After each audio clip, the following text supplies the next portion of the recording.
Hello મિત્રો, તો આપણે આગલા વિડીયોમાં આપણે જોઈ હતી ધારેલ મધ્યકની રીત. એમાં આપણે ડીઆઈ વાળું સૂત્ર આપણે અપ્લાય કર્યું હતું અને આ શોધ્યું હતું. આ ટાઈમમાં બીજું કંઈ નથી, અહીંયા સુધી તો એ જ અપ્લાય કરવાનું છે. ડીઆઈ વાળું એ મૂક્યું છે, બરાબર. અહીંયા સુધી તો આપણે અહીંયા લખ્યું છે, ટેબલ બનાવી દીધું. ડીઆઈ તો એની એ જ રીતે આમાં કામ આવવાનું નથી, બટ અહીંયા લખી દીધું છે, બરાબર. ડીઆઈ એટલે એક્સઆઈ માઇનસ એ એક્સઆઈ. હવે અહીંયા એ કોને ધારવાનું છે? વચલી કિંમત. અહીંયા આપણો એ બરાબર 47.5 અને એની વચ્ચે આ બંને વચ્ચે કેટલું અંતર છે? 15નું. તો એચ બરાબર આપણા થશે 15. તો એક્સઆઈ વાળી જે પહેલાં રીત હતી એનો અપ્લાય કર્યો તો અહીંયા આવતા હતા -30 -50. એટલે એક્સઆઈમાંથી એ આમાંથી આ બાદ કરો, અહીંયા 0, અહીંયા 15 થાય, 30 ને 45. 47માંથી કેટલા કર્યા? 92માંથી 47 બાદ કર્યા તો 45 આવ્યા, રાઈટ. પાછો પોઈન્ટ છે, જોઈ લેજો. હવે તે જ રીતે આપણે શું શોધવાનું છે? યુઆઈ. તો યુઆઈમાં શું હોય? એક્સઆઈ માઇનસ એ. આ તો ખરું, એના ભાગ્યા એચ એટલે 15 વડે ભાગી દેવાની આ સંખ્યાને. તો આના 15 વડે ભાગો તો 15 એકા 15, 15 દુ 30, તો -2. અહીંયા 1. કોઈપણ સંખ્યાને 0 વડે ભાગો તો જવાબ 0 આવે. અહીંયા 1 આવશે, અહીંયા 2 આવશે. 15 તરી 45, તો અહીંયા શું આવશે? 3, બરાબર.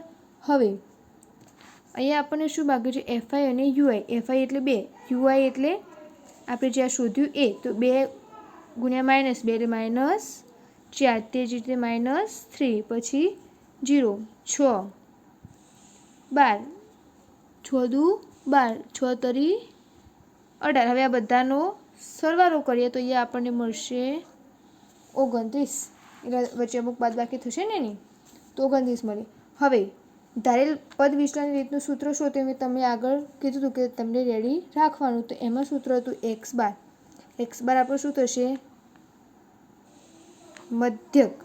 X bar A plus sigma F I U I upon sigma F I ગુણ્યા એચ.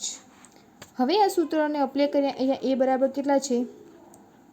47.5 પ્લસ એફઆઈ અને યુઆઈ. તો એફઆઈ અને યુઆઈ, યુઆઈ છે 29 ભાગ્યા એફઆઈ 30 ગુણ્યા એચ કેટલા છે?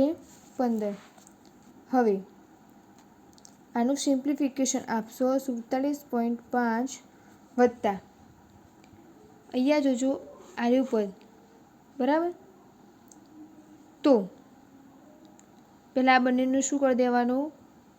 ભાગાકાર. અથવા 15 એકા 15, 15 દુ 30, 29/2. હવે 2 એકા 2, 2માંથી 2 જશું નહીં, આવશે 9, 2 ચોક 8, 9માંથી 8 જાય તો 1. શું લાયા એક્સ્ટ્રા? તો અહીંયા શું થશે?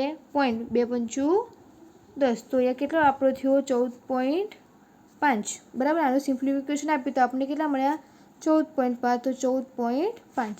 હવે આ બંનેનો સરવાળો કરશો એટલે તમને આન્સર મળશે 62. કઈ રીતે? તો અહીંયા જોઈ લેજો. 47.5 ને 14.5, 5 ને 5 0, અહીંયા 1 7, 8 9 10 11, અહીંયા એક આવશે એટલે 12, 4 5 ને 1 6. આપણો શું જવાબ આવ્યો? 62. તો આપણો મધ્યક એક્સ બાર બરાબર મધ્યક. ફરી એકવાર જોઈ લઈએ તો પદ વિચલનની રીત છે.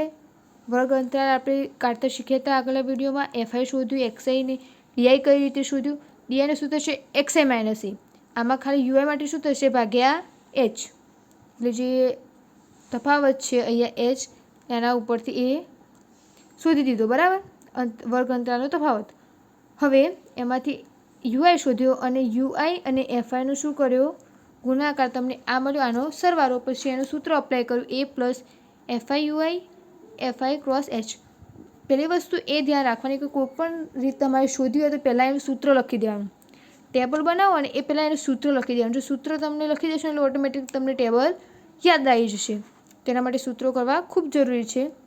તો આ રીતે 47.5 આ રીતે એનું મૂકી દીધા જે વેલ્યુ હતી એફઆઈ યુઆઈની એન્ડ સિગ્મા એફઆઈની. હવે આનું સિમ્પ્લિફિકેશન આ રીતે આપીએ એટલે તમને 14.5 મળે. આ બંને સરવાળો કરીએ તમને રાઈટ આન્સર 62 મળી જાય. ઓકે, હવે આપણે નેક્સ્ટ ઉદાહરણ જોઈશું. આગલા વિડીયોમાં તમે બીજા ફ્રેન્ડ સાથે શેર કરી દેજો અને કોઈ પણ રીત શીખવી હોય, કોઈ ઇસ્યુ હોય તો તમે કોમેન્ટ સેક્શનમાં લખી શકો છો.